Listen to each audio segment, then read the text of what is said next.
I'm good, Roxy. Happy Monday to you. Appreciate you, man. So I don't know if you was listening, but on Friday on the show we talked about we had an issue with Special K. He got denied for getting an apartment near the studio because of a credit issue.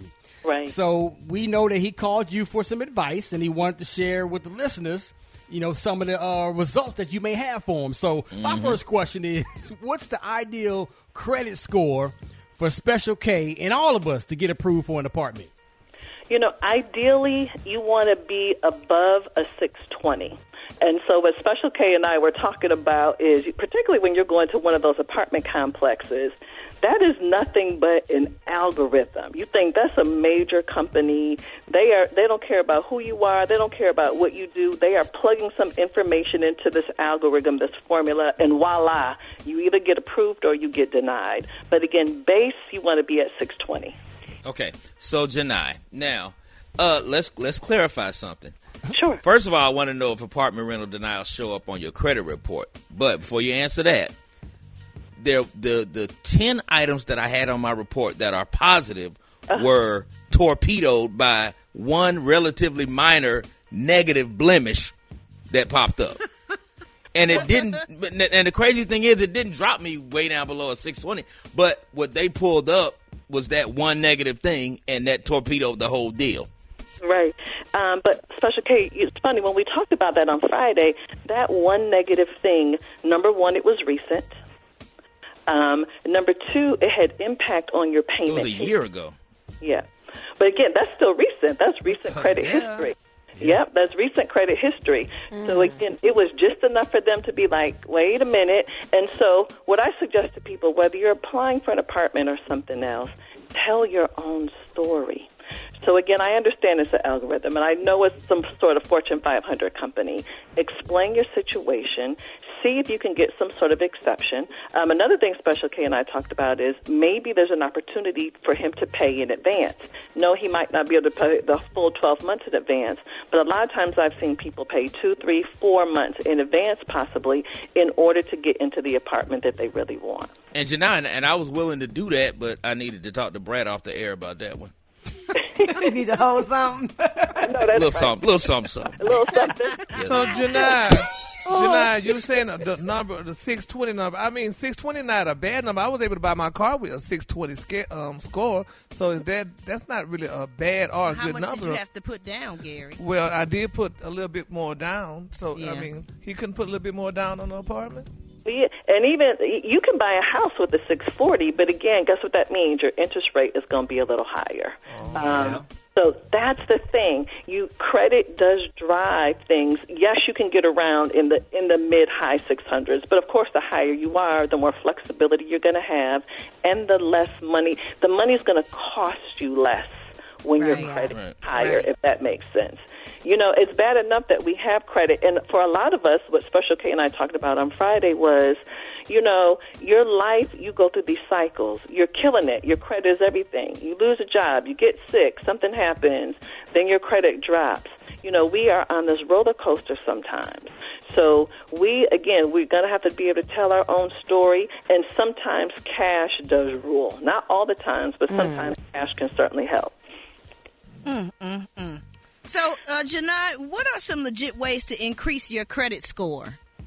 Well, here's some things, Brad, that people can do kind of quickly if they want to get their score up. Number one, if you have credit cards and you have the ability to raise your limits without you using them, that's the key. You cannot use them. That can help your score go up because that will help your utilization part of your score. But I thought it's okay to use them as long as you pay them off, early. Yes, you can use them. You should use them, but you should be in the habit of paying them. Some people say you need to keep a balance on your credit cards. I don't believe that. Really? Absolutely. I pay all of it. Yeah, I pay it in full. And get in the habit of doing that. And please teach the young people around you to do that too, because we don't want that to become a habit of us having that debt and paying, because you think that interest is being charged. Even if it's a little bit, you're still being charged for that. Another thing that you can do that helps with your credit score is pay your bills twice a month. And this is like your mortgage, your car note, or your credit cards. find out when they post to your credit report. You want to pay in advance of that. And if you have your payments post and you split your normal payment into two, something that simple can actually help the score go up too. So please stop paying people to help you do this. You can do this yourself. Real. Absolutely. So we Quick just question. looking for the quick fix. We're looking for the quick fix. So let's talk about hard hits and soft hits on your credit report. Now, speaking of Special K in particular, he still needs to find a spot, right? So he might have to get his credit pulled again. When you're looking for an apartment, is that considered a hard hit or a soft hit? And how bad does it affect your credit? So either the hard inquiries or hits or soft. Hard ones are like mortgage, auto loans, credit cards, and even an apartment rental application. So what they say over at all the credit agencies is this: if you are looking for an apartment within a specified period of time, and I'd say typically within 30 days, and you are going to an identifiable place, a major corporation, you can have your credit pulled multiple times at apartment complexes, and it counts as one. But you can't do it over 3 months. You're going to have to do it very quickly within 30 days, though. So that's really important. That's smart. Well, I would rather a hard hit than a soft one. I mean, you can't tell. Sure you would. Yeah, we know what you Gary, hard it's hit not for. Hey, Janai, we're going to the phone lines. Rickey Smiley Morning Show. You're on with Janai Thornton. Good morning. So my question is, with a credit score, if you're trying to purchase a home, and I have about a 720 credit score, but I have very high student loan debts, how does the student loan debts impact your ability to purchase a home? And when I say high, I mean like $300,000 plus high. Okay, so for that credit score to be in the 700s, absolutely helpful. Again, you can buy a house with a 640. Where that student loan is going to come into play is that debt to income ratio. So how much debt do you have? How can you pay it based on the income that you have? So what I tell people who want to buy a house, don't start looking for a house. Please talk to a lender right away, because that way they can tell you what you need to do to position yourself. This should be your season of preparation to get ready to buy that house.